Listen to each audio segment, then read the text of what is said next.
네,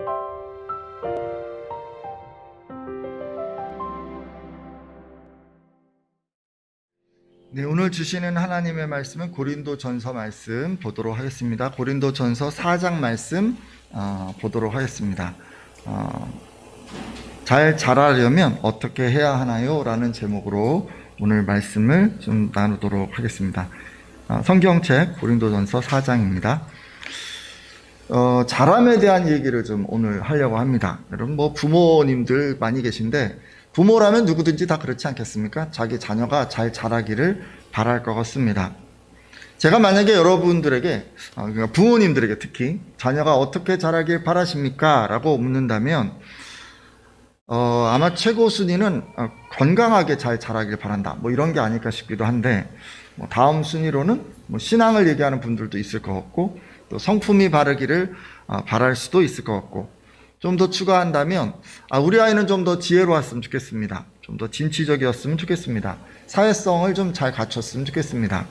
이렇게 바라실 수도 있을 것 같습니다.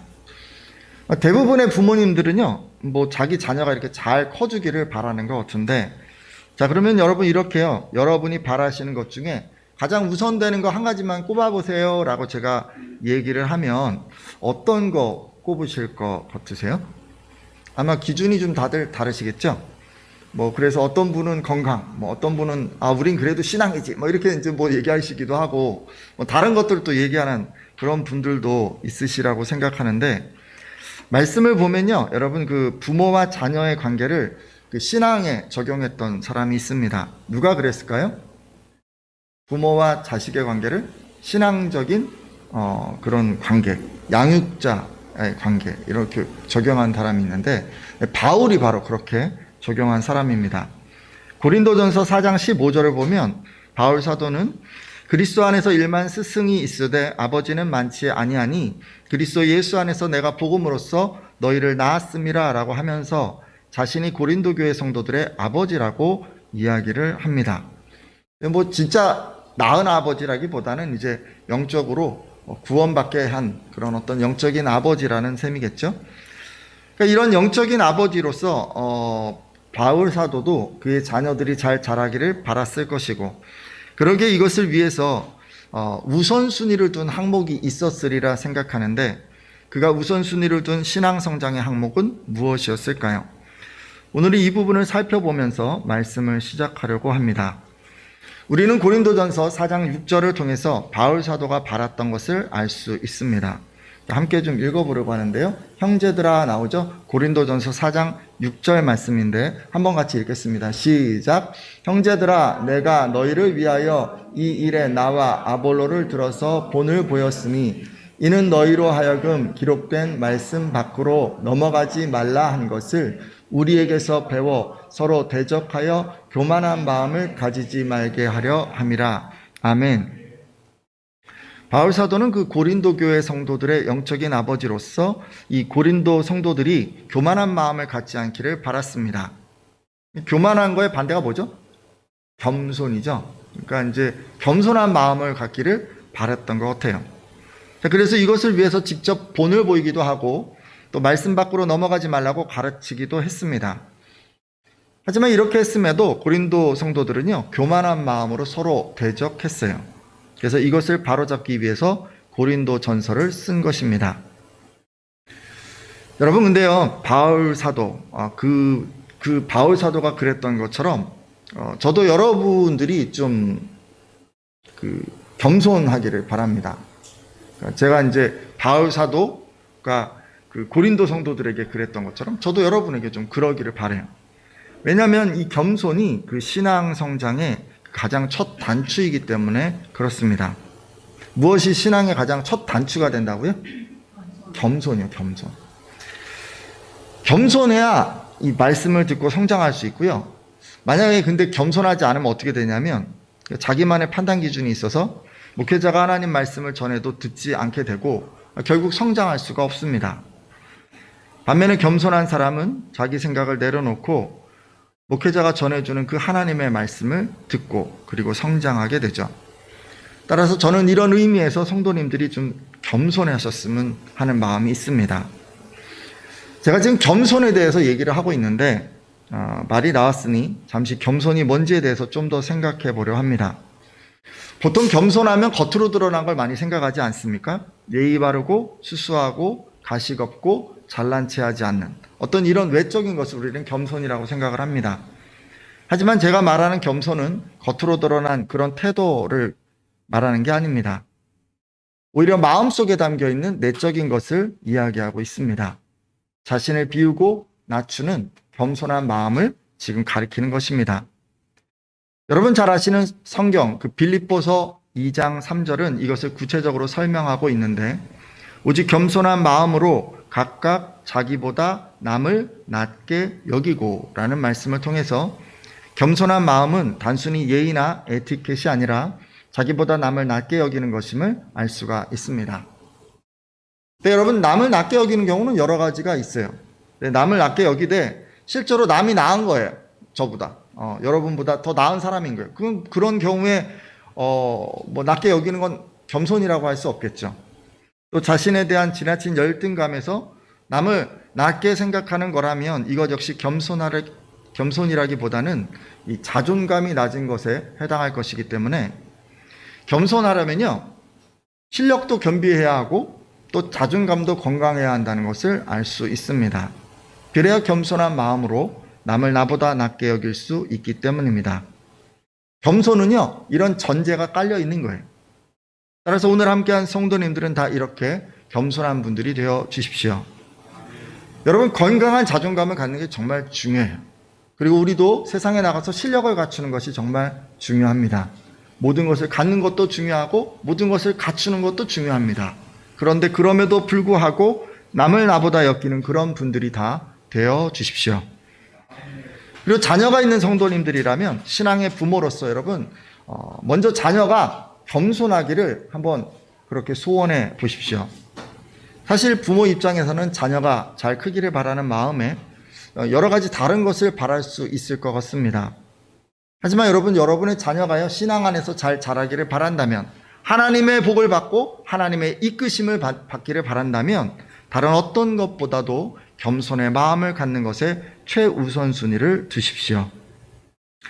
제가 방금 신앙 안에서는요 가장 먼저 겸손한 마음을 갖는 것이 중요하다라고 했는데 그럼 여러분 겸손은요 어떻게 생겨나는 것일까요? 영적인 부모로서 겸손한 성도가 되게 하고 또 겸손한 자녀로 우리가 양육하기 위해서 어떤 것에 힘써야 할까요? 혹시 우리 안에 겸손이 예전에는 있었는데 지금은 좀 흔적도 없이 사라져버렸다라면 그러면 어떻게 회복할 수 있을까요?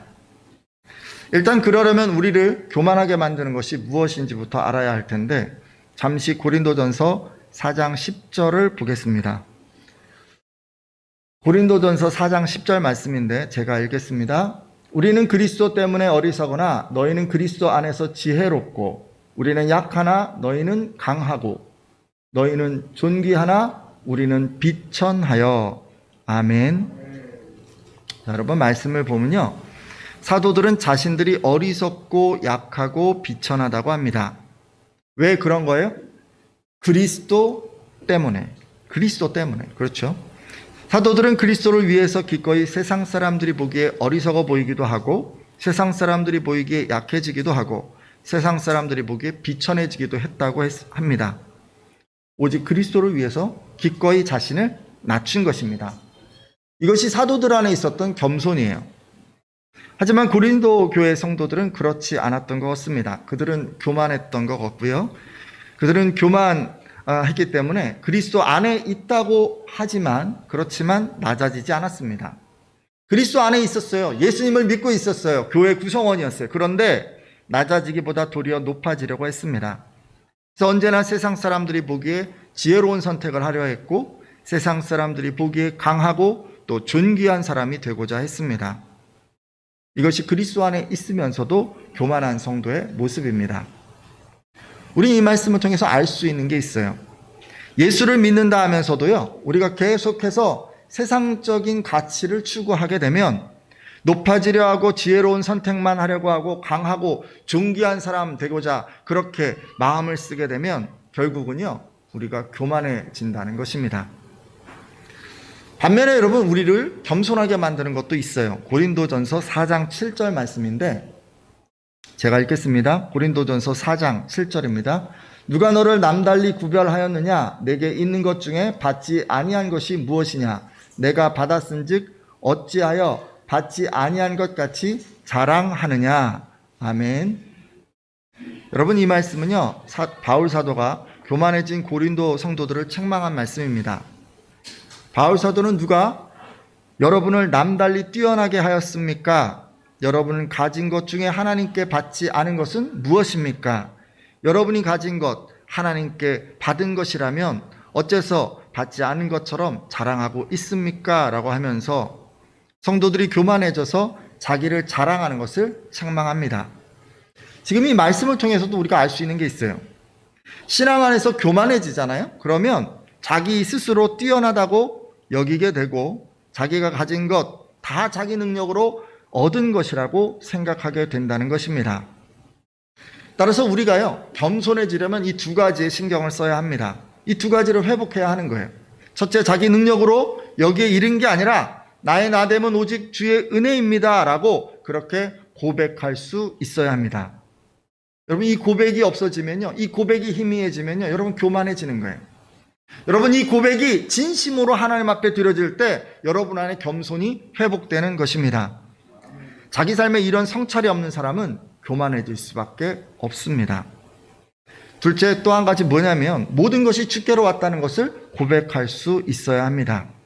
내가 가진 것, 내가 누리는 것, 내가 얻은 모든 것은 하나님께서 주신 것임을 인정하고 그것을 소유하기에 나는 아무 공로 없다라고 하는 것을 고백할 수 있어야 합니다.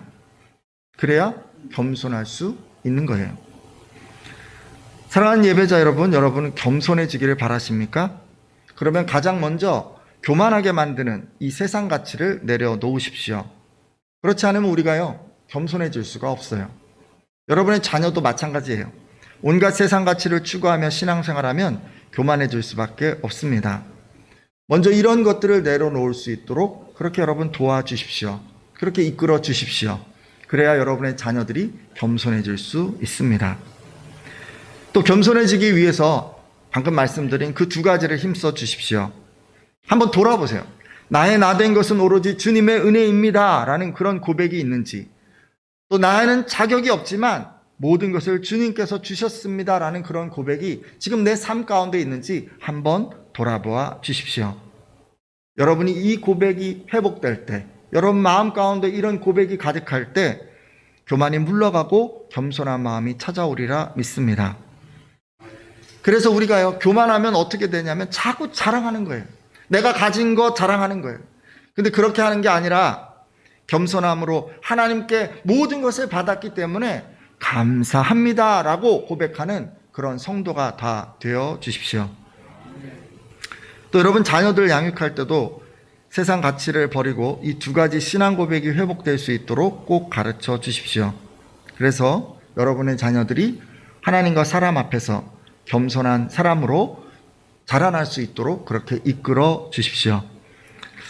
제가 지금까지 바른 신앙으로 자라기 위해서는 겸손이 가장 중요하다라고 말씀드렸고, 그리고 겸손한 마음을 갖기 위해서는 세상 가치를 버리고 하나님의 은혜에 대한 이 신앙 고백이 회복되어야 한다는 것을 말씀드렸습니다.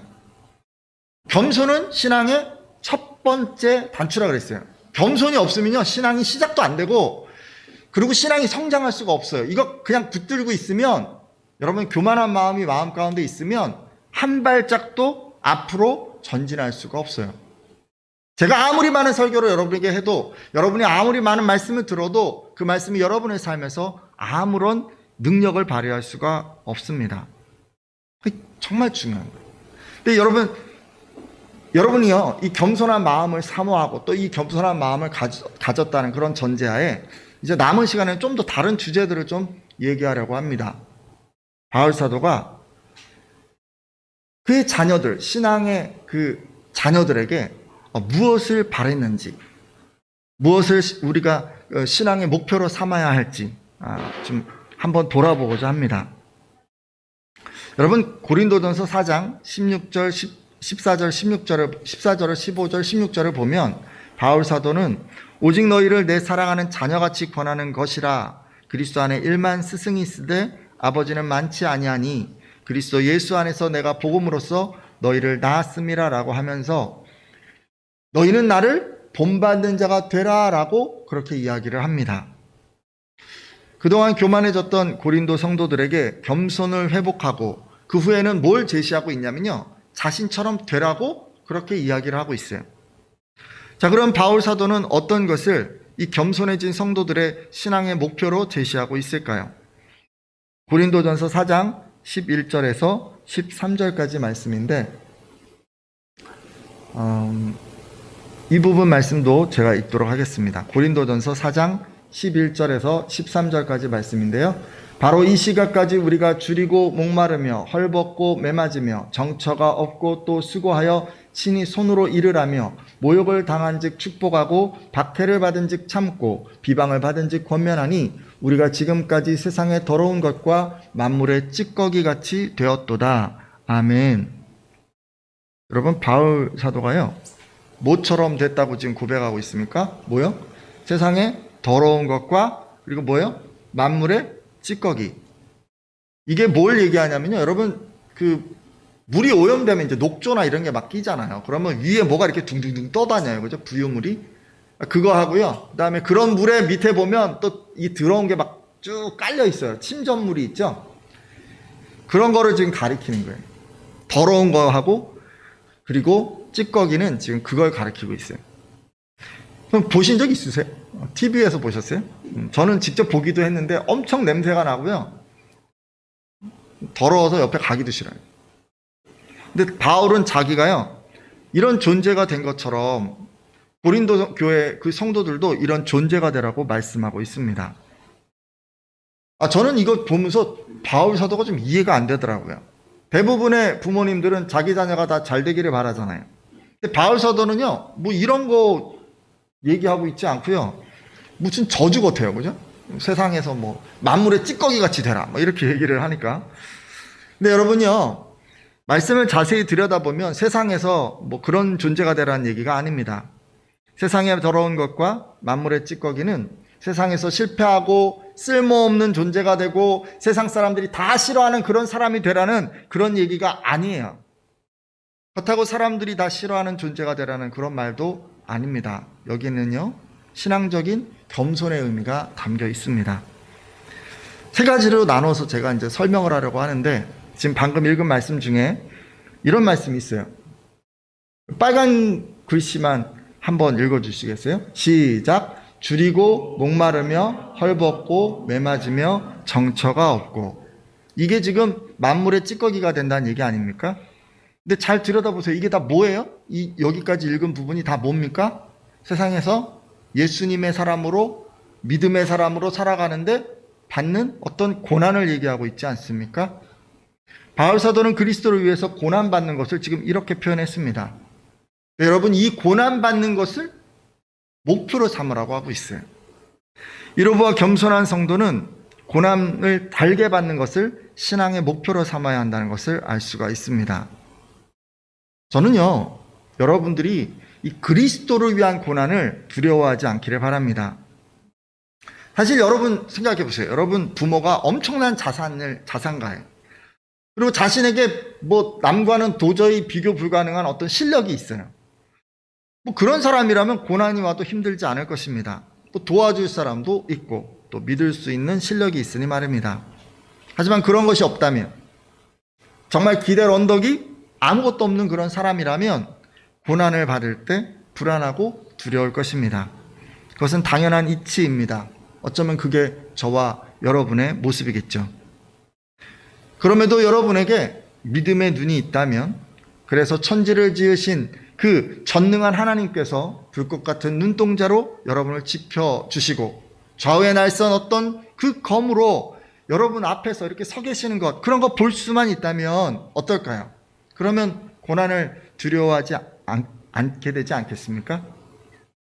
시편 31편 24절에 여호와를 바라는 너희들아 강하고 담대하라 라고 말씀하십니다.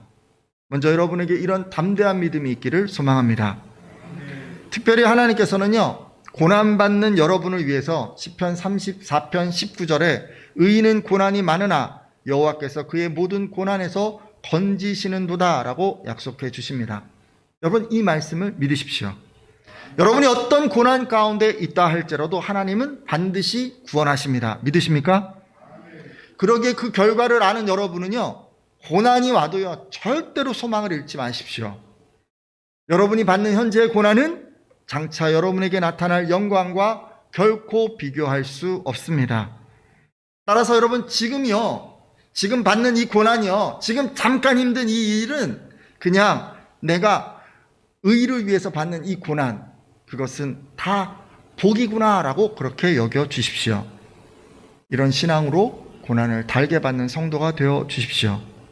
그리고 여러분만 그런 게 아니라 여러분의 자녀에게도 이런 신앙을 물려 주십시오. 또 한 가지 더 볼까요?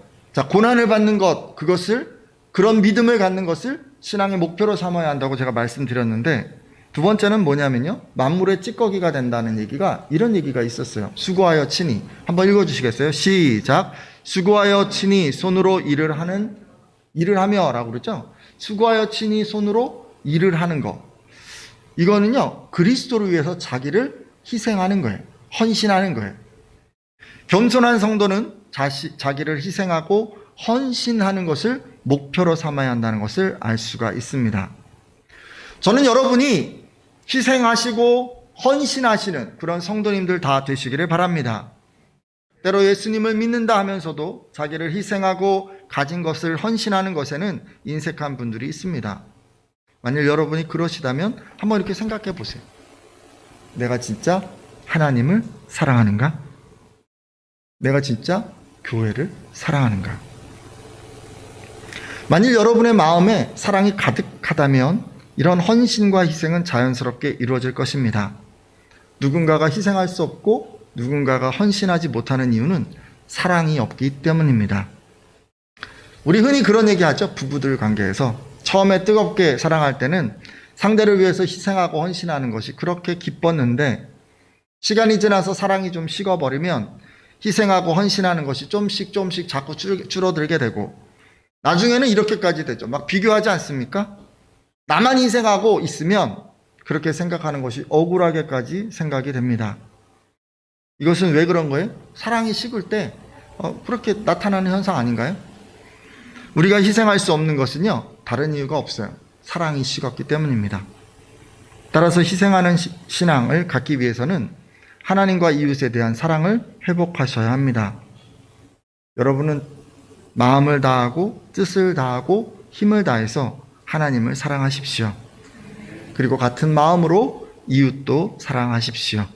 그래야 희생하실 수 있습니다.